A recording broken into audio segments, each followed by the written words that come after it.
O seu código de guerra e a certeza que te cerca me fazem ficar atento. O trecho da música Tolerância, interpretado por Ana Carolina, pareceu ser o ideal para abrir esse episódio da Mosca, nosso podcast de política nacional, internacional e sociedade, que hoje tem em seu cardápio uma sopa. Discutimos por que não se tolera o nazismo, mas se tolera outras ideologias, como o comunismo, por exemplo. Para tanto, tratamos um pouco das bases desse regime radical e suas consequências. Mas antes de começarmos, não deixe de seguir e compartilhar o podcast com seus amigos. E se tiver dúvidas, você já sabe, escreva para moscapodcast@gmail.com. Dito tudo isso, ouvidos atentos e cabeças abertas que a mosca vai decolar. Recentemente, uma vez mais, houve uma polêmica sobre se é ou não possível fazer apologia ao nazismo. Dito de outra forma, se a sociedade democrática deveria tolerar ou não partidos nazistas, ou pessoas que se identificam com a causa que ganhou a Alemanha na década de 1930 e fez milhões de vítimas até sua derrota final, em 1945. E tal polêmica, agora envolvendo o ex-apresentador do Flow Podcast Monark e o deputado federal Kim Kataguiri, acontece em um momento histórico bastante particular, já que assistimos nos últimos tempos o crescimento desse tipo de situação. Quem, por exemplo, não se lembra da piscina em Santa Catarina com uma suástica? Ou do ex-secretário de Cultura Roberto Alvim, demitido por divulgar um vídeo com uma frase que remetia a Joseph Goebbels, ministro da propaganda nazista, e que ainda por cima tinha Wagner como trilha sonora, compositor favorito de Hitler. Isso para citar só 2 exemplos. Há outros tantos. E toda vez que algo semelhante acontece, a gente assiste à mesma resposta por parte da sociedade. Repete-se que o nazismo é uma aberração e que a apologia a ele é crime. E é mesmo, viu? Não é força de expressão. Crime segundo a Lei Federal Antirracismo, que proíbe veicular símbolos do nazismo para fins de divulgação, com pena de multa e prisão de 2 a 5 anos. No entanto, mesmo assim o número de neonazistas tem aumentado. Segundo a antropóloga e professora da Unicamp Adriana Dias, o Brasil hoje possui pelo menos 530 células neonazistas, o que representa um aumento de mais de 270% em relação a 2019. 270%. Além disso, segundo ela, pelo menos 900 mil pessoas baixaram material neonazista em 2021. Portanto, estamos enganados se parece que a questão é pouco relevante. Mas mesmo que não tivesse havido esse aumento, o debate que se faz muitas vezes é sobre a liberdade das pessoas se expressarem, como se a sociedade devesse tolerar os nazistas ao invés de bani-los. Para pensar sobre por que isso não acontece, a gente precisa primeiro entender melhor por que ele é proibido no Brasil e em outros lugares do mundo, certo? Raciocinando de uma maneira simplista, poderíamos ser induzidos ao erro e pensar que o nazismo deveria receber tratamento igual ao dado a outras ideologias, que embasaram também regimes totalitários. Um exemplo seria o caso do Partido Comunista Brasileiro. Fundado em março de 1922, foi proibido em junho do mesmo ano, liberado em 27, escanteado durante o Estado Novo, voltou à cena política em 1945, foi banido novamente em 47, ficou na clandestinidade durante a ditadura militar e voltou a ser legal a partir de 1985. Então, se pode haver um partido comunista, por que não poderia haver um partido nazista? Ou ainda, por que o sujeito pode usar uma bandeira da União Soviética na lapela, mas não pode jamais utilizar uma suástica? Bom, a resposta a essas perguntas está na natureza da ideologia. O nazismo se valeu do darwinismo social e de um profundo antissemitismo para a construção de sua base ideológica, como afirma Hannah Arendt em A Origem do Totalitarismo. Abre aspas. Os judeus, antes de se tornarem a principal vítima do terror moderno, constituíram o centro de interesse da ideologia nazista. Em outras palavras, podemos pensar que não haveria espaço para o pensamento nazista se não houvesse um grupo para ser atacado. Tal grupo se caracterizava por pessoas inocentes, cujas características comuns eram aleatórias e independentes da conduta individual específica. Isto é, não interessava ali o que o sujeito tinha feito ou deixado de fazer. O aspecto central é que ele integrava um grupo que, segundo tal ideologia, precisava ser exterminado.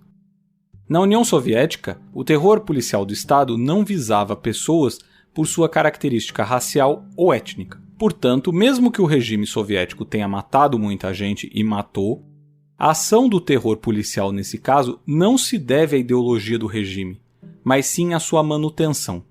Em outras palavras, o regime soviético, assim como todos os regimes totalitários, perseguem seus adversários pelo que eles pensam, não pelo que eles são. O mesmo vale para as inúmeras ditaduras do mundo, inclusive as de direita, que varreram a América Latina durante as décadas de 1960, 70 e 80. O nazismo não fugiu a essa regra, inclusive, perseguindo e matando adversários políticos. Mas não foi essa a razão da maior parte das perseguições perpetradas durante seus anos de poder. Aliás, não custa enfatizar algo que com certeza você já até sabe. Via de regra, toda vez que pensamos em nazismo, muitos acabam tratando do extermínio de judeus como se apenas esse grupo tivesse sofrido nas mãos do regime.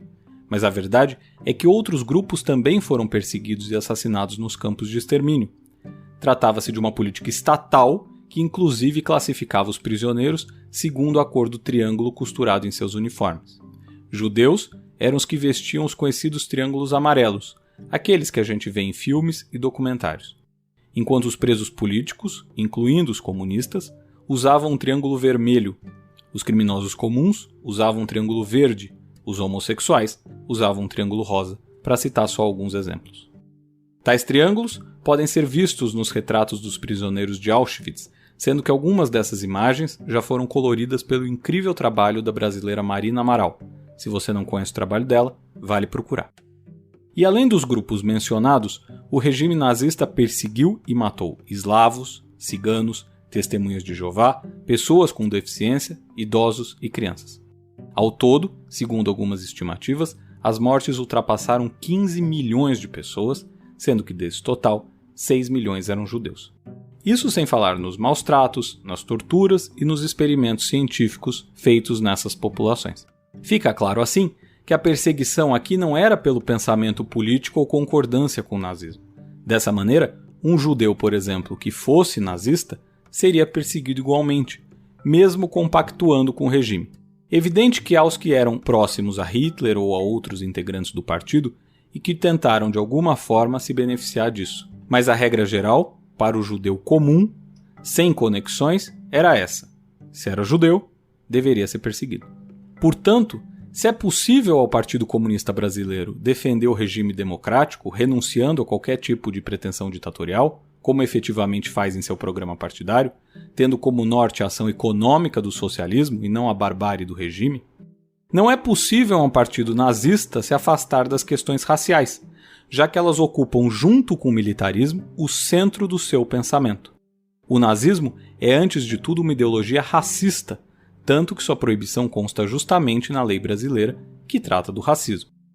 Além do mais, a tolerância aos nazistas traz um outro problema, abrindo um espaço perigoso em nossa sociedade, o de tolerar regimes que são, por princípios, contrários ao regime democrático, e nesse caso específico, ainda defendem a aniquilação de pessoas. É o tal paradoxo da tolerância, conceito estabelecido por Karl Popper em seu livro A Sociedade Aberta e Seus Inimigos. Diz o autor, de maneira simplificada, o seguinte: se estendermos tolerância ilimitada até aqueles que são intolerantes, teremos a destruição dos tolerantes e, com eles, da tolerância. Uma outra citação que vai na mesma linha foi feita por um pastor protestante chamado Martin Niemöller, que disse: um dia vieram e levaram meu vizinho que era judeu. Como eu não sou judeu, não me incomodei. No dia seguinte vieram e levaram meu outro vizinho que era comunista. Como eu não sou comunista, não me incomodei. No terceiro dia vieram e levaram meu vizinho católico. Como eu não sou católico, não me incomodei. No quarto dia vieram e me levaram.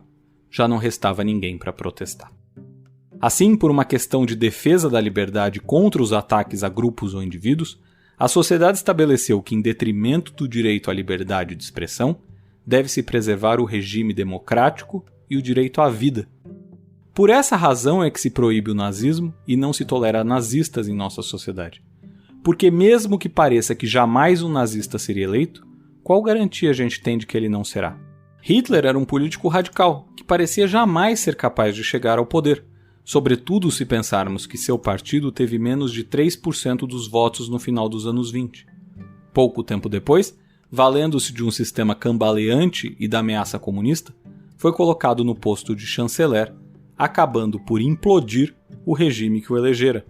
Outros tantos políticos das mais diferentes vertentes ideológicas se valeram de uma tática semelhante ao longo da história. Chegaram ao poder para tentar virar a mesa do jogo, dando autogolpes. Para nem ir tão longe, a ação de Trump contra a eleição de 2020 possui uma lógica parecida. Ele, que segundo analistas jamais chegaria à Casa Branca quando começou sua campanha em 2016, chegou. Uma vez derrotado na reeleição, tentou minar o regime democrático alegando fraude. Não conseguiu. Mesmo assim, muitos de seus partidários abraçaram seu discurso e ainda hoje republicanos acreditam na fraude alegada. Um país que tem instituições democráticas desde o século XVIII.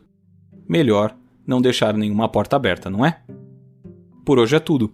Não deixe de seguir e compartilhar a mosca com seus amigos. A gente volta na semana que vem.